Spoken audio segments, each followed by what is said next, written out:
The first child of Joyce and Lionel Dahmer was born in Milwaukee, Wisconsin on May 21st, 1960, just before their first anniversary. His name was Jeffrey. It was a very happy time when Jeff was first born, and for a couple of months it was like everything was brand new and very, very enjoyable and happy, looking forward to the future. While Jeff's father pursued his chemistry degree, Jeff grew into a bright and loving child. He was very exuberant. He liked to wrestle. He liked to run around and ham it up for the camera. And he liked to play with kids. He liked to get together with them. And he was very outgoing. Jeff was also an extremely curious child. He seemed to want to play with things and feel things and get to know their texture, and he seemed to be very much in tune with what's around him. He just wanted to know what was going on. He had a fascination with animals as a youngster. Once, 4-year-old Jeff watched his father collect the bones of small animals that had died under the house. I brought him out, put him in a metal pail just to collect them all in one place, and they dropped in with sort of a clanking noise, and Jeff seemed kind of interested in that noise, and he took a hold and let him drop down in too.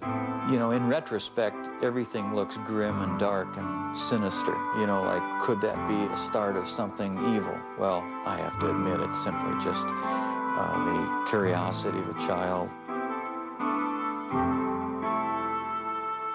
Lionel finished his schooling with a PhD in chemistry. The family moved to Ohio, relocating 3 times before settling down on a nearly 2-acre wooded lot in the town of Bath, an hour's drive south of Cleveland. It was then that Lionel began to notice the previously gregarious Jeff had become shy and withdrawn. He seemed to be awkward socially and just didn't feel comfortable. To take his mind off the move, 7-year-old Jeff was given a dog, Frisky, whom he loved dearly. With people that he knew or his new pet, the next-door neighbor boy, he was very relaxed. But there was this shyness and feeling of inferiority that we were concerned about at that time. What the Dahmers thought their son needed was to feel more involved, so they let Jeff choose the name of their second son. Jeff named his brother David. Lionel also encouraged his son to participate in activities that would include contact with other kids. What we were trying to do was to involve Jeff with activities with the thought that involvement would lead to human involvement, a forced, almost, interaction. And on the weekends, father and son planted gardens and raised sheep for competition in 4-H fairs. To commemorate their gardening days, young Jeff gave his father a handmade card with a poem. There's a picture of me eating an ear of corn on the front, and Jeff says, "The squash and the pumpkins can never compare to the kind of dad who has curly hair." And it says, "This poem is from Jeff, and I love you to death." When Jeff was 10, his mother was hospitalized and treated for anxiety. From there, his parents' marriage began to fail. Jeff's fascination with nature and small animals continued into his teenage years, when he became curious about what they looked like on the inside. For specimens, he collected roadkill. Riding around the country roads in Bath, carrying garbage bags, Jeff searched for carcasses. Jeff brought the roadkill he found into the backyard of the house, and there in the secrecy of the woods, he dissected the animals. I really have become convinced that that was sort of the starting point in this downward spiral of his. And it was associated with his puberty. And when you have hormones kicking into this terrible mixture, what he's doing, he's investigating insides of animals. And his sexuality was developing at the same time. Teenage Jeff was discovering that he felt sexually attracted only to men. But the thoughts of sex with men became interlocked with fantasies of killing another man and dismemberment. The fantasies excited him, but they were unspeakable. I think it was around age 14 or 15. Started having obsessive thoughts of violence intermingled with sex. And it just got worse and worse. I didn't know how to tell anyone about it, so I didn't. I just kept it all inside. The fantasies included lying next to an unconscious man. For the first time, Jeff's fantasies crossed the line from his mind into action. He devised a plan. He would knock out a local jogger with a bat and lie next to him. On the day he opted to wait for his victim, the jogger didn't run by. He never attempted the clubbing a second time. As he entered high school, his sexual fantasies traumatized him. To escape, he began drinking. On the way to classes in the morning, he would fill up a cup with hard liquor at a friend's house. And I remember sitting next to him in a first period, I believe, history class, and he had a styrofoam cup of scotch, I believe it was scotch. I remember saying, "Jeff, what is that?" And he threw his head back and he shook it and he said, "It's my medicine." But clearly he was getting drunk at 8 o'clock in the morning. At home, Jeff was watching his parents' marriage dissolve. When their bickering escalated to open fighting, he retreated to the forested backyard, slapping tree trunks with sticks. I'd leave the house, go out in the woods and sulk, brooding, wondering why they had to have such a rough relationship. He remained aloof with few interests and no close friendships, but he still seemed to have a sense of humor. On the high school tennis team, Jeff spent most of his time goofing around rather than playing a serious game. But more often than not, the jokes were at Jeff's expense. He gained a reputation as the class clown. Acting out in a bizarre or unexpected manner became known at his school as, quote, doing a Dahmer. All of a sudden, you'd be walking down the hall and you'd hear someone yelling and hollering and running through the hallway, and it's Jeff Dahmer in the middle of the day, running, flapping his arms, yelling, hurricane drill, everybody hide.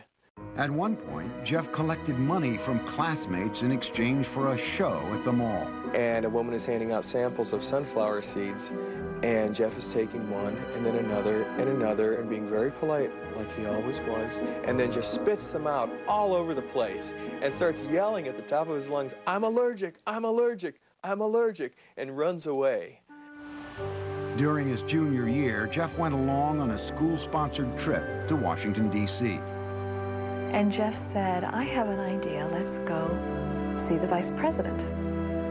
And we sort of all laughed and said, "Yes, sure, the vice president." Jeff went to a payphone. When he returned, he announced that they would be seen in the office of Vice President Walter Mondale in 2 hours. He had explained that we were high school students from Ohio working on our school newspaper, and we were in town for a week, and could we come and talk to someone in the vice president's office? His slick talking worked. Dahmer had gotten his classmates inside the executive office building to meet with Mondale. In the classroom, Jeff was something of a model student. Very polite to adults, dressed very nice, very respectful to teachers. Did his work. He could be an A student if he wanted to. Other times he would fail a class because he had no interest. He could be very polite with very good manners. Yes, sir. No, sir, when he spoke with teachers. He was perfecting his ability to fool authority figures. But as time went on, Jeff became less interested in his performance at school. No one really knew what was going on in his mind. He didn't open up to anybody. He didn't have any close friends. And he had really slipped away from his social life the older we got in high school. At the school near Bath, Ohio, Jeffrey remained an alcoholic outcast. His behavior was the subject of mockery from other students. I don't think he connected, he didn't engage with people. So if you don't engage with people, then you give and take of conversation and feelings, then you end up internalizing a lot. You fantasize a lot. And then the next step is to think that some of those fantasies may be real. A step Jeff was ready to make. He would kill his first victim just after high school graduation. For Jeffrey Dahmer, the summer of 1978 started with high school graduation. It would be downhill from there. His parents, after years of open and bitter fighting, divorced. Jeffrey's father, Lionel, moved out of the family house in Bath, Ohio, and into this nearby motel. Unbeknownst to Lionel, Jeff's mother took younger brother David and moved to Wisconsin. Jeffrey found himself home alone. Jeffrey was 18, and like most teens his age, he had active sexual fantasies. But Jeffrey's deviated from the norm to include thoughts of killing his lover. Now, the isolation of the empty family home gave him the opportunity to act out those fantasies. Just weeks after graduation, Jeffrey picked up a hitchhiker along the road. It was 18-year-old Stephen Hicks. I wish I just kept on going, but I didn't. Turned around, picked him up, and that's when the nightmare became a reality. Jeffrey invited Hicks back to the house. They drank beers and spent a couple of hours just hanging out. Then Hicks said he had to go, but Jeffrey didn't want to be alone. He attacked Hicks, knocking him out with a barbell, and then he strangled him. Dahmer had fulfilled his fantasy, but he was lucid enough to know that he had committed a murder. He quickly began to hide the evidence. He dismembered Hicks' body with a knife, a skill he had practiced as a younger teen with roadkill. He put the pieces into trash bags and loaded them into his car in the middle of the night. He was heading for a dump site when he was pulled over by the police for drifting across the center line. The officers asked Jeff what was in the bags and why he was out so late. Jeff was trapped for the first time, but he was ready with a lie. He coolly told the cops he was troubled by his parents' divorce and couldn't sleep, so he thought a trip to the dump would take his mind off things. The police let him go with a ticket. Jeff returned home, racked with guilt over the murder. He stashed the bones of Stephen Hicks under the house for 2 weeks. Then he smashed them to bits with a sledgehammer. Behind the house, Jeff spun in a circle, tossing the fragments among the leaves and brush. In August, Jeffrey's father stopped by the house. I said, "Where is your mother? Where's Dave?" And he said, "They're gone." I said, "Well, what do you mean? They're gone, they've left." Jeff's father moved back into the house. He encouraged Jeff to find a job. But Jeff wasn't interested. He spent his days drinking, even getting himself arrested for public intoxication. Lionel took his son to Alcoholics Anonymous meetings and psychological counseling sessions. They had little impact. Nothing could erase the violence and terror his first murder had imprinted on his mind. Only the alcohol seemed to provide relief. By the end of the summer, Jeff was still jobless, so Lionel suggested an alternative, college. He enrolled Jeff at Ohio State. But Jeff spent the entire first quarter in a drunken stupor, selling his blood to plasma centers and spending the money on beer.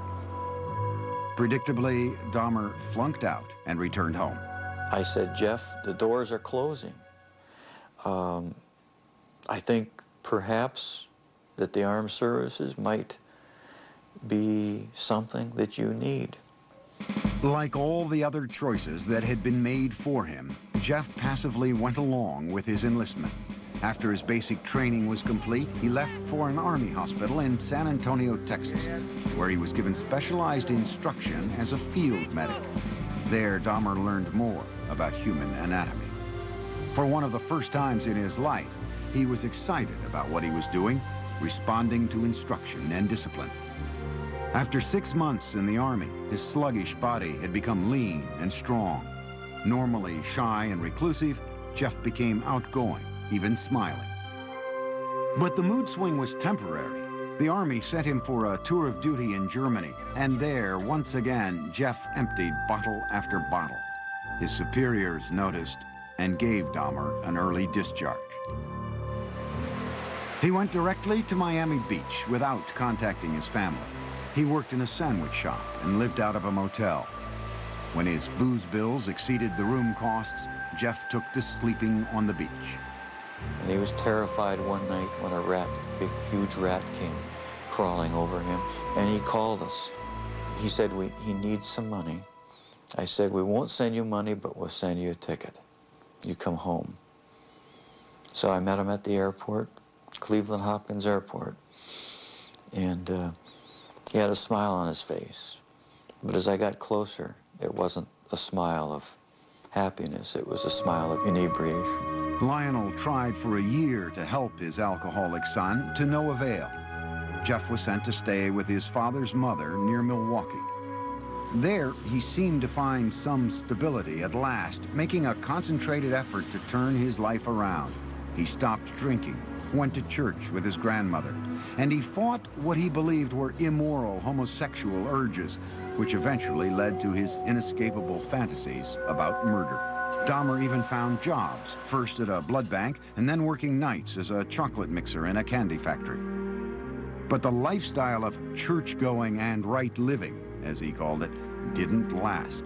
After 3 quiet years in his grandmother's home, Jeff came face to face with his fears.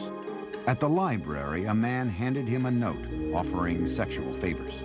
Dahmer declined, but he would later say the note was a turning point. It awakened sexual desires deep inside him. Specifically, he wanted the submissive company of another male. He wanted someone to fulfill his sexual needs, but he didn't want to be burdened by anyone else's needs. Jeffrey started with a perfectly submissive partner. He stole a store window mannequin. He kept the plastic man in his closet, bringing it out to masturbate onto until his grandmother found it and insisted he get rid of it. On his free nights, Jeffrey began exploring gay life in Milwaukee, browsing through porn shops and going to bathhouses. The bath clubs catered mostly to men seeking anonymous sex.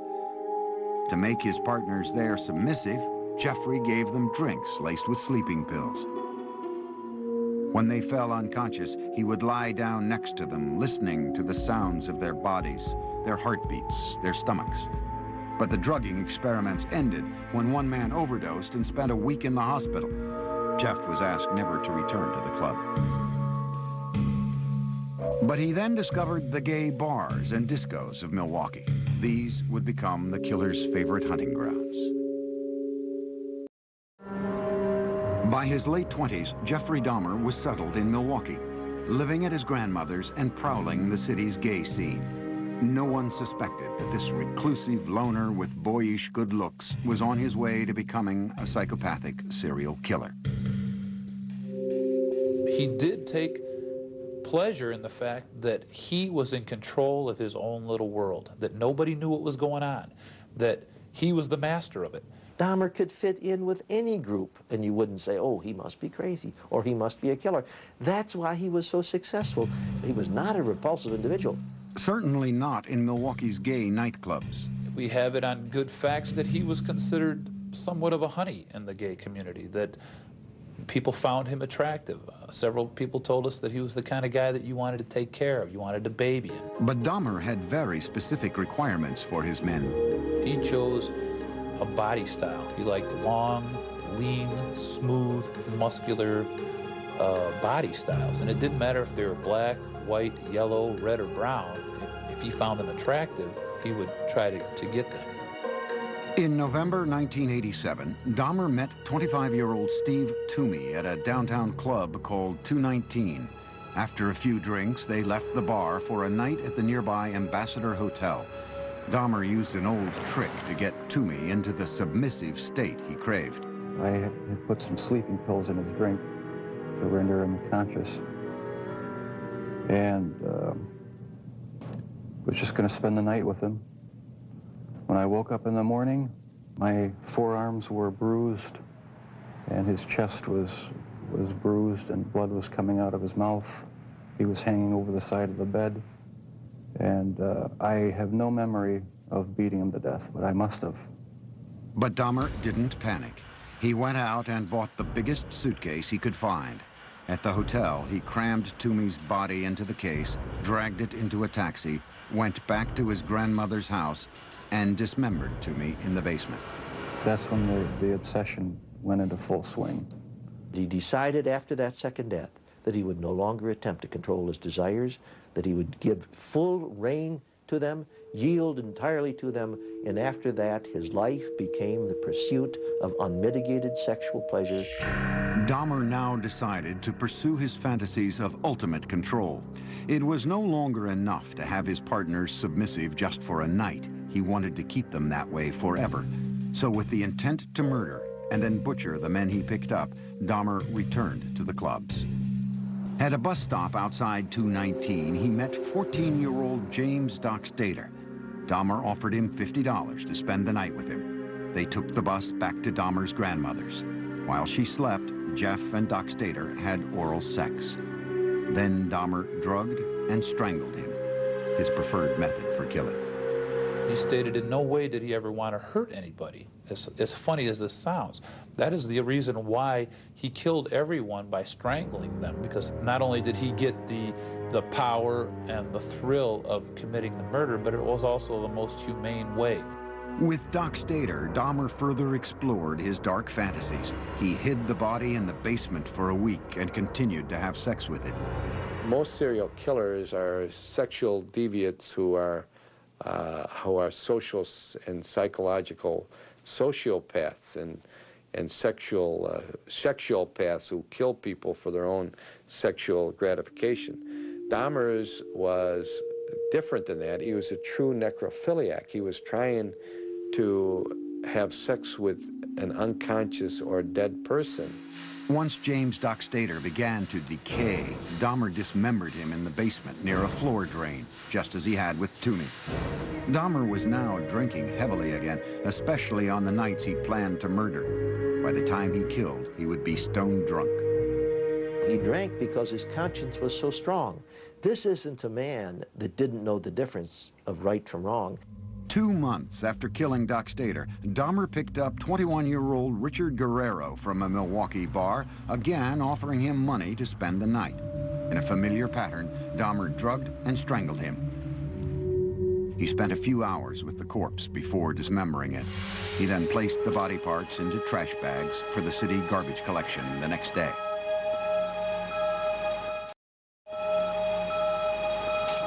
In the summer of 1988, Jeff's grandmother asked him to move out.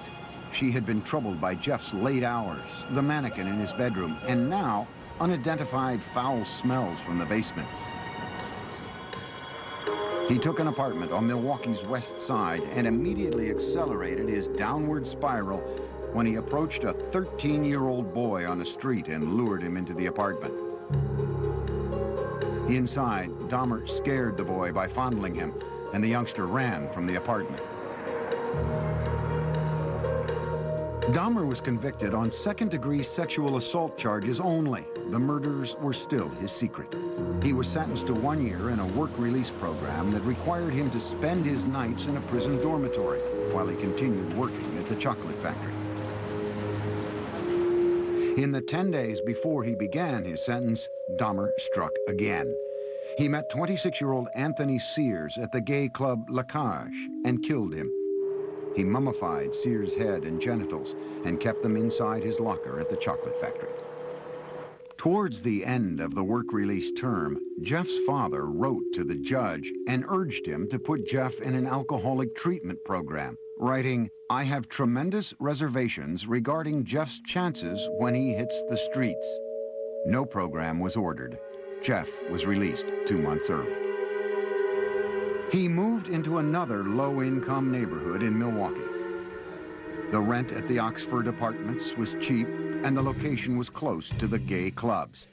On his own again, he was free to feed his relentless sexual urges.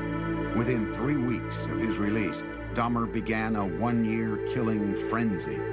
He would leave 13 more families, most of them African-American, searching for loved ones who had simply disappeared. The police, too, searched in vain. Once Jeff started on his killing spree, all of his financial resources, all of his time, money, effort, desires, emotions, thoughts, went into his secret world of killing people and keeping them with him. Many times he talked about trying to fight it even after he had killed a couple people, saying how he wasn't going to do it again, but within a month he would be back out at the bar stalking. One victim almost got away. Dahmer had drugged 14-year-old Konorak Synthesomphone, the brother of the boy Dahmer had been jailed for molesting the year before. As Konorak slept, Dahmer went out to buy more liquor. But while he was gone, the teen woke up. He staggered out into the street naked. A concerned neighbor called 911. Milwaukee Emergency Operator 71. Okay, hi. I'm on 25th and State, and this is a young man. He is butt naked. He has been beaten up. He is very bruised up. He can't stand. He's study fall out. He is butt naked. He has no clothes on. He was really hurt. Police arrived. By this time, Dahmer had returned from his beer run. As he had with police in Bath, Ohio after his first killing, Dahmer smoothly lied. He told police that Konorak was his gay lover who simply had too much to drink. He brought the cops into his apartment and showed them Polaroids he'd taken of the teen, proof, he said, of their relationship. The police believed the 14-year-old was of legal age and left him behind with Dahmer. They wrote the incident off as a lover's quarrel. Again, Dahmer had been slippery enough to keep his killings a secret. As soon as the cops left, he murdered the boy. Inside Dahmer's apartment, the bodies began to pile up. So he bought a 57-gallon drum and filled it with a powerful acid to dissolve the dismembered limbs and torsos. After weeks in the acid, the remains of Dahmer's would-be lovers became sludge, which he flushed down the toilet or the bathtub drain. For others, Jeffrey boiled the skin off their bones on the stove. A sweet, bitter odor of death began to infest the building, and many tenants traced the smells straight to Dahmer's door. It's awful funny. Whatever Jeff was cooking, Jeff never bought no groceries. So what could he have been cooking that smelled like chitlins? Chitlins have a very peculiar, nasty odor to them, you know. Dahmer was pathologically lonesome, not wanting his sexual partners to leave him even after death. He took keepsake photos while removing their flesh and then preserved certain parts. And one thing led to another. It took more and more deviant type behaviors to satisfy my urges. He devised a plan to build a shrine out of skeletons and skulls, but he was still in search of the perfect partner, one who was completely submissive but alive and not prone to decay. On a few still living victims, Dahmer used a power drill to open small holes in their skulls. Then he injected acid into their brains. According to Dahmer, none of his experimental zombies lived longer than a day. And in perhaps the ultimate effort to keep his victims with him, Dahmer began eating their flesh. It made me feel like they were a permanent part of me. Besides the just mere curiosity of what it would be like, it made them feel that they were a part of me, and it gave me a sexual satisfaction to do that. Throughout this year of ruthless killing, Dahmer still appeared outwardly normal. In this video, taken at his grandmother's house on Thanksgiving, Dahmer talked calmly with his father. Well, you're looking good. Grandma was saying that she thought that you got quite a bit thinner, but you look fit. I don't know. Well, I've been surviving mostly on McDonald's food. It's just so much easier just to pop into a restaurant. But yeah, like I've said before, it gets too expensive, and it does. I have to start eating at home more.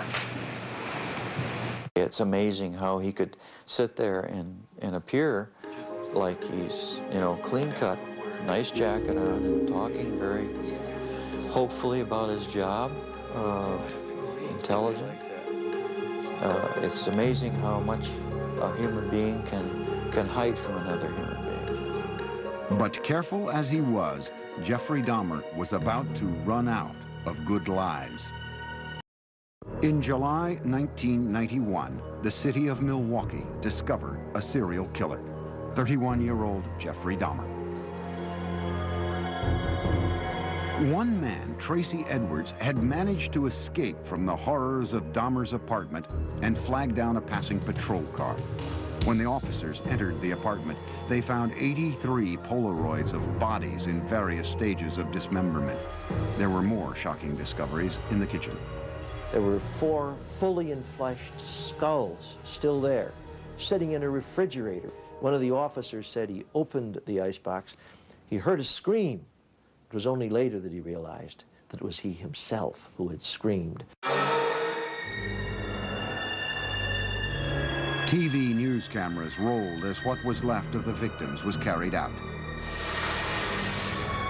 The 57-gallon drum filled with the torsos of 3 men. A freezer with dismembered limbs and flesh. Metal cooking pots with mummified hands and genitals. This time, there was no lie Dahmer could tell to save himself. He was walking in a pretty defeated manner. His shoulders were hunched, his head was down, he was sweating profusely. He kind of had a faint, kind of a whining, like a baby crying noise about him. At the police station, detectives began a marathon interview with the suspected killer. Dahmer at first blamed the booze instead of himself, saying he wouldn't have been caught if he hadn't been so drunk. But Dahmer was now clearly scared. The look of terror and almost hysteria that he had on his face in the interrogation room that first night as he was coming down off the alcohol and finally realizing that the gig was up. He was caught. He did cry several times. He went into a rage. Besides asking to kill himself, he stood up and pounced around a couple times. Once Dahmer sobered up, no one could guess at the gruesome details to follow. He made this statement: when I tell you what I'm going to tell you, you're going to be famous.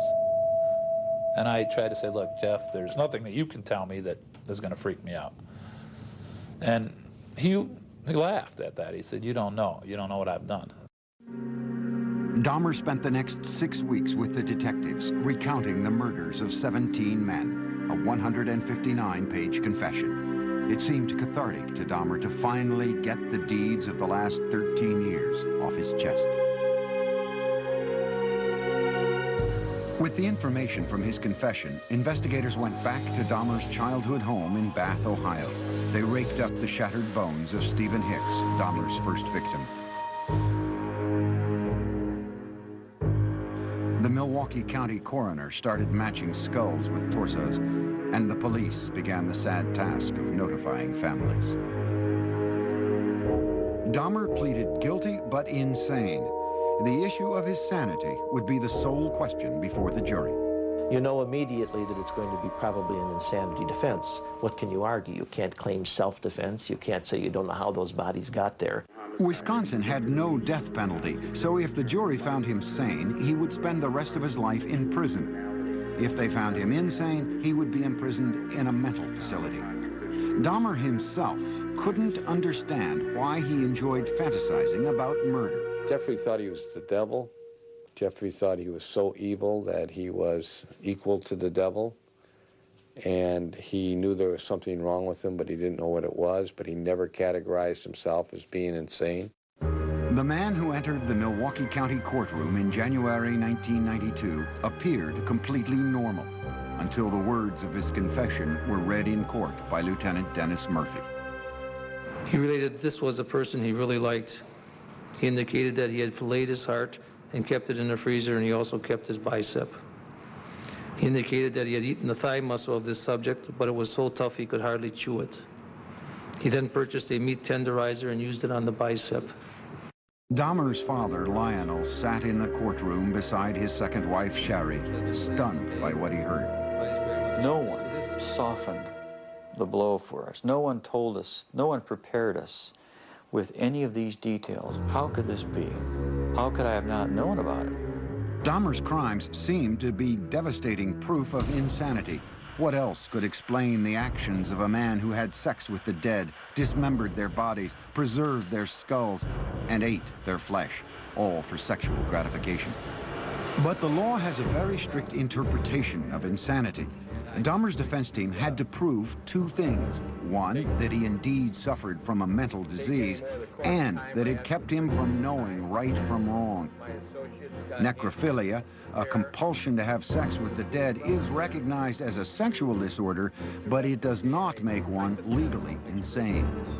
He argued that the necrophilic drive was such that he could not control it. But we don't accept that in the United States as a defense, no more than we accept a pedophilic drive of the man who wants to have sex with children. Ladies and gentlemen of the jury, I understand you have arrived at verdicts in this manner. In a 10-2 decision, the jury found Jeffry Dahmer legally sane. Some relatives of Dahmer's victims sat quietly in court, others cried. Prior to his sentencing, they were allowed to express themselves before the judge. Jeffrey, I hate you! I hate you! This is out of control! Don't Jeffrey, I kill you! I can't be motherfucker! I kill you! Concentrate fast. I kill you! Once order was restored, Dahmer spoke publicly for the first time. I feel so bad for what I did to those poor families, and I understand their rightful hate. I have seen their tears, and if I could give my life right now to bring their loved ones back, I would do it. I am so very sorry. Many questioned the emotional depth of Dahmer's apology, whether a man who killed so routinely had the conscience to feel remorse. The judge sentenced Dahmer to a 937-year prison term, but it would last only a few tormented years.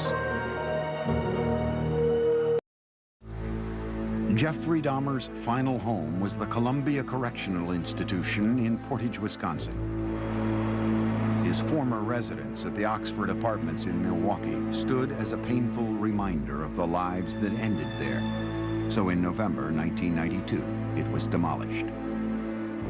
In his prison cell at the age of 32, Dahmer's life became a conflicted introspection, trying to sort out the blame for his killing nature and seeking divine forgiveness for it.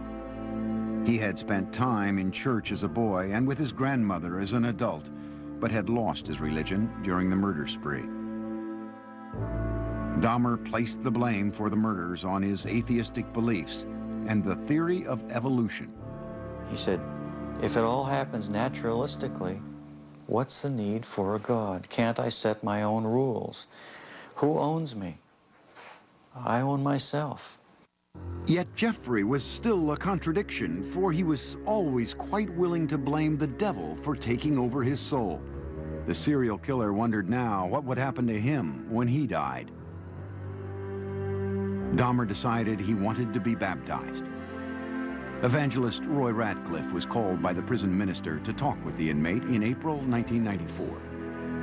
He was a very affable, congenial, likable sort of person. I always felt like I was dealing with a small boy in a grown-up man's body. He could get real excited and interested in neat or cool things that a little boy would get involved in. 1 month later, Dahmer was taken to the prison medical center, where he was baptized in a whirlpool. On the way, we walked by other prisoners who were coming by with mops and brooms and various cleaning devices, and they looked up, and the only one they saw whom they recognized was Jeff, and so they called out in a very friendly, banter, "Hey, JD, how's it going?" And he called back, "I'm going to be baptized, this is great." Dahmer appeared to be making a remarkable transformation in prison. He would ask questions. He would say, but wait, what about this? What about that? So uncharacteristic of the earlier years. Go back to senior year in high school, you wouldn't get any of that. He was so interactive and so concerned about our welfare. He was reaching out. He was rehumanizing. But those dark, haunted fantasies remained with Dahmer. I'll probably have to live with it for the rest of my life. I wish it would go away. I wish there was some way to completely get rid of the compulsive thoughts, the feelings. Dahmer got another reminder of his past when he was visited by Teresa Smith. Jeffrey had killed her brother, Eddie. First thing when he did when he came in is apologize for killing my brother. I asked him why my brother, and he said he seen the way he danced, and He liked the way he looked, and he said I was just attracted to him. He said he had strangled him, and then he was trying some new experiment or something with preserving the skull and the body and whatever, and it didn't work. So he had to destroy him. Dahmer had spent his entire adult life as the predator. But now in prison, he became the prey. The notorious serial killer was a target for other inmates.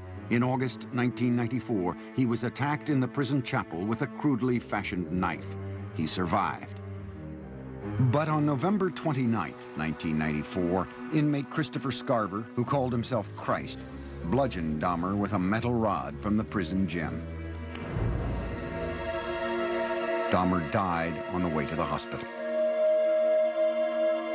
Among his last wishes, Dahmer had asked to be cremated.